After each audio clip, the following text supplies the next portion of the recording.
I used to think that if I loved harder, cared more, gave more chances, communicated better, eventually they would show up for me the way that I showed up for them. But that is not how it works.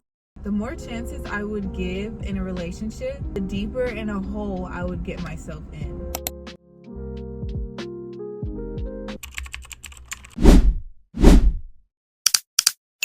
Hey baddies, welcome back to my YouTube video. Today we are doing another I know ball video. I know because I know ball.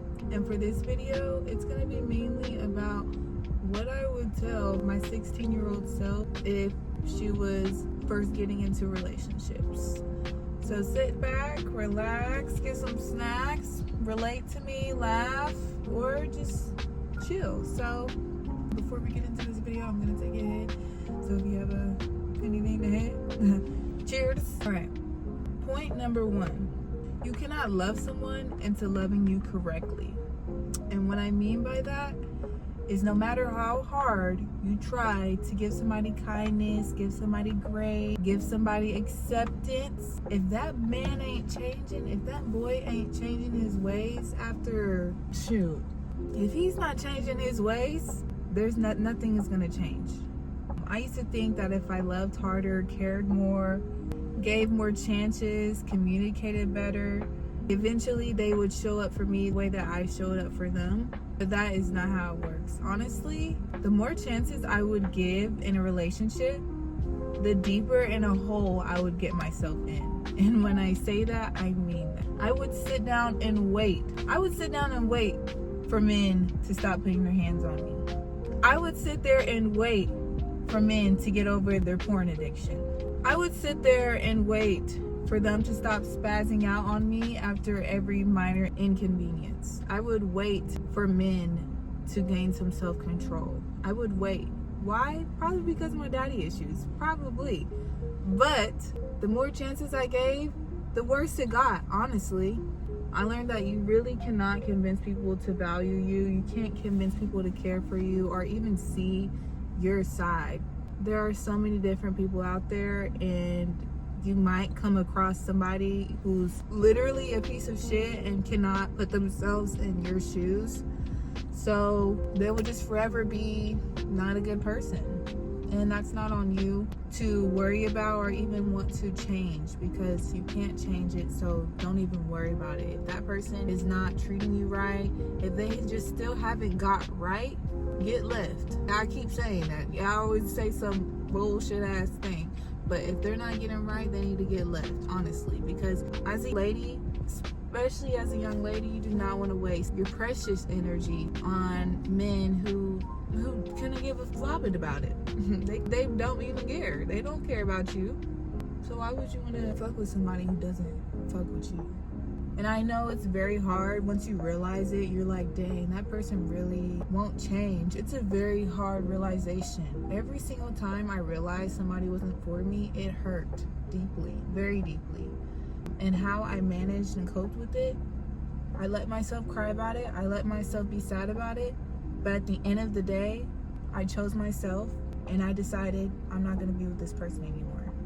Even though we've been together for how many years, we've been together for how long, even though we have such good moments, I cannot waste my energy, and I am not going to put my mental state at risk for another human being. That is crazy. It's absolutely crazy. Point number two, pay attention to their actions, not their potential. One of the biggest mistakes that I've made constantly in relationships is falling in love with somebody's potential more than their actual actions. Potential is really cute. You can be like, oh, I want this kind of guy and I see it in him. I see him doing this for me. But the real reality of the relationship is what you're really dating, not the potential, not what you see in them, not what you want in them. The reality is the real relationship. All of their flaws is the real relationship, not just their good. Don't build relationships off promises and future versions of people that you have not seen yet. One thing men will definitely do to you is give you pinky promises and cut their motherfucking pinky off like that motherfucker was never there. I promise you. They will tell you they're going to do this, they will tell you they're going to do that. But as soon as it comes up to it, most of the time, if that man is not a good man, he ain't doing it. He ain't changing. He ain't doing whatever he said he was gonna do. Let me think of a story. I remember I used to date somebody who could not keep a job. And I remember him telling me, I'm gonna start working, babe. I'm gonna really start working hard for us so that we can get a place together and be able to live together, and I'll pay all the bills and all that stuff. And so I'm ready, I'm happy, I'm chilling. Oh, and he also tells me that I don't have to have a job either, so I'm chilling. And at that time I was still a bird, so I still thought that I could genuinely not have a job and just chill. But no, as a woman, you just don't want to do it. You don't want to do it because you're never going to have your own money. You're always going to have to rely on somebody else, and that is a feeling that I would not wish on anybody. It is something that people literally hold against you when it comes down to it. I promise, every single time it shows. When a man provides for you all the way your whole life, oh my gosh, when it comes down to it, they're like, but you even have nothing. I've been paying for this. I'm like, well, damn, shoot, I should have just been got my own job if you was gonna talk like that to me, because you're not gonna put me down just because I'm relying on you. But anyways, that person, he used to tell me he's gonna get a job and all that stuff. Girl, do you want to know where we ended up? On the streets. I'm talking about sleeping in the car. I'm talking about, I've been in another situation where I'm just hopping houses. No, that man did not give what he said he was. And that's just proof that the reality is what you're really dating. Not their potential, not what they said, and not their future version of them. Just the reality.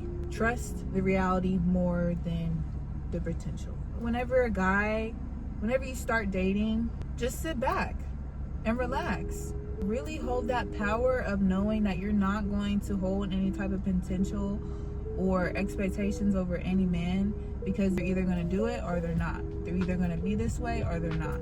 And then you have a choice to be like, I'm going to be with them or I'm not. Dating is really a choice, and I feel like those love glasses that us ladies put on most of the time, those love glasses we have on, they really blind us and make us think that they will eventually change. Those love glasses make us see something totally different. But as soon as you take that little facade off, then you'll finally realize, wait, they never really changed. They're not really who I thought they were gonna be, or who I thought they were gonna change into. I think they just got worse. I think so. All right. Point number 3, being understanding can turn into self-abandonment. Let me give you a situation. Had an ex, and their family hated me. And for some reason, in my head at that time, I understood why they hated me. I had no valid reason of why they never liked me, but I understood, because I'm such a person that I just think everybody as their own person. So I was just like, you know what? They're their own person. Nobody's gonna ever genuinely like me. So, you know what? It's fine. I don't really care. That was probably the worst thing I could have done for myself when it came to my relationships with my significant other family. If you get what I'm saying, that was probably the worst thing I've ever did, because they would say such hurtful things to me. They would do such hurtful things to me, and I used to just take it. And at that time, I didn't see it, but I was abandoning myself. I was letting myself be fucking drove over 5,000 times. Reverse, right back and forth on me while I'm laying down on the pavement. Just run me over like that many times. I let them disrespect me in my face, and because I wanted to be in the relationship I was in so bad, I stayed. I let it happen. But if that man wasn't gonna check his family for saying and doing the things that they were doing to me, then he's the problem too. So yes, although I did have a lot of grace, you can still give people grace, but don't abandon yourself. You know what abandoning yourself. We have a gift of intuition and just divine knowing in ourselves, in our soul. So if you know dang well, oh, I don't think I like that. Oh, I don't think my soul liked that. Then it's a no, you're not gonna do that to me. And then that's when you make a choice. Am I gonna stay or am I not? All right, point number 4, you shouldn't have to ask for basic effort If somebody likes you, you'll know it. If somebody values you, you'll know it. If somebody's using you for sex, you will know it. If somebody's using you for your money, you will know it. You will feel it. You will know it. I'm not talking about being perfect, but I'm saying that consistency, respect, communication, and effort are very important in relationships. And it's something that you will see. You can see it. You shouldn't have to constantly wonder where you stand with someone. And that topic mainly is for whenever you start talking to people. These are signs you should be watching out for whenever you first start talking to people.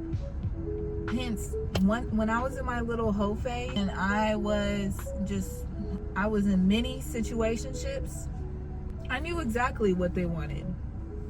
I knew exactly what was going on. I knew who didn't like me for real. I knew who valued me for real. I knew who was using me for my body for real.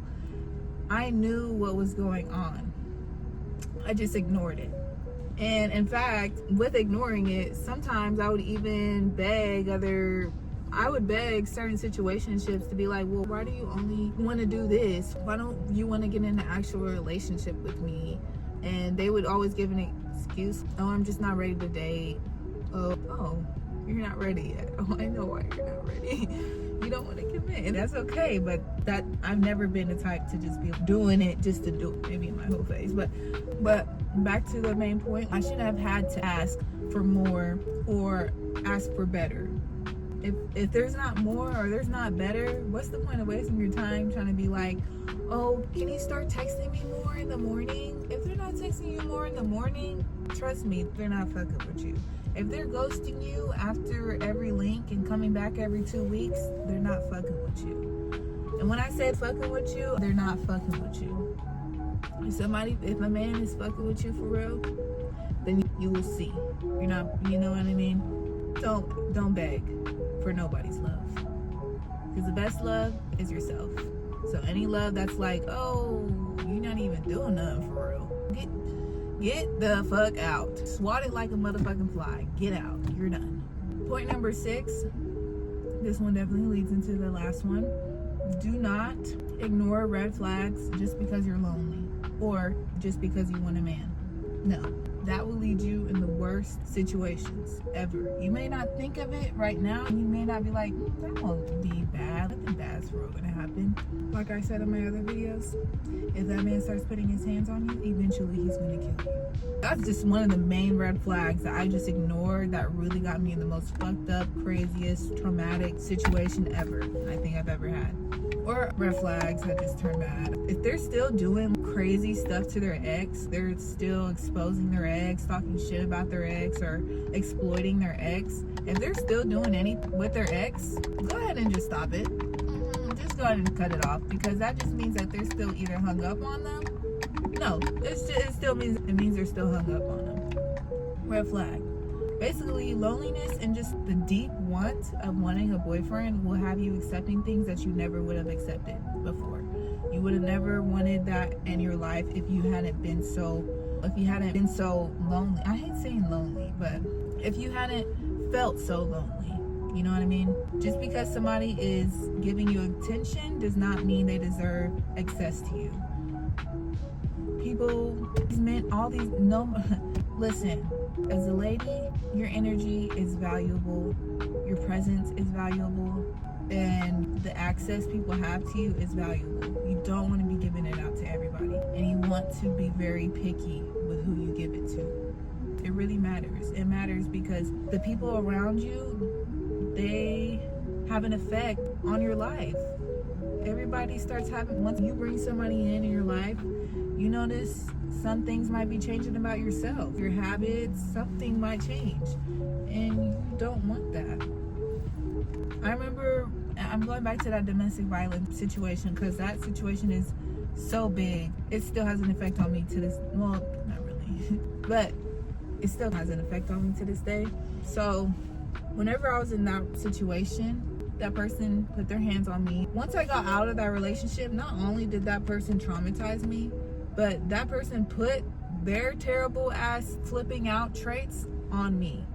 I noticed whenever I started getting mad, I would want to put my hands on somebody. I'm going, why do I feel so fiery to the point where I want to put my hands on you? No, that didn't come from nowhere.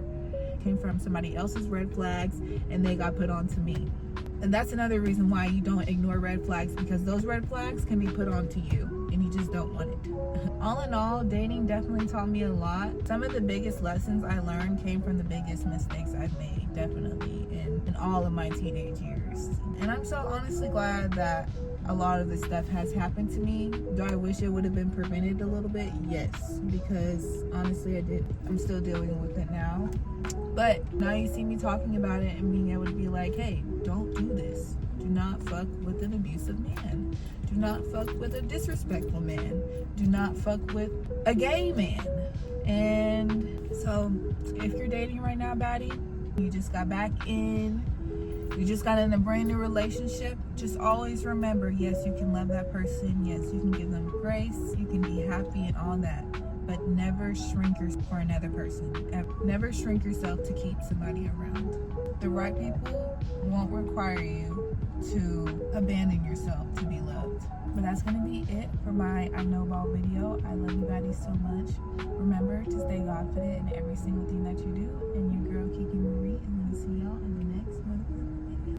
Bye. On private jets, taking trips. Come back at 6, wake me and your child, and then won't lay today.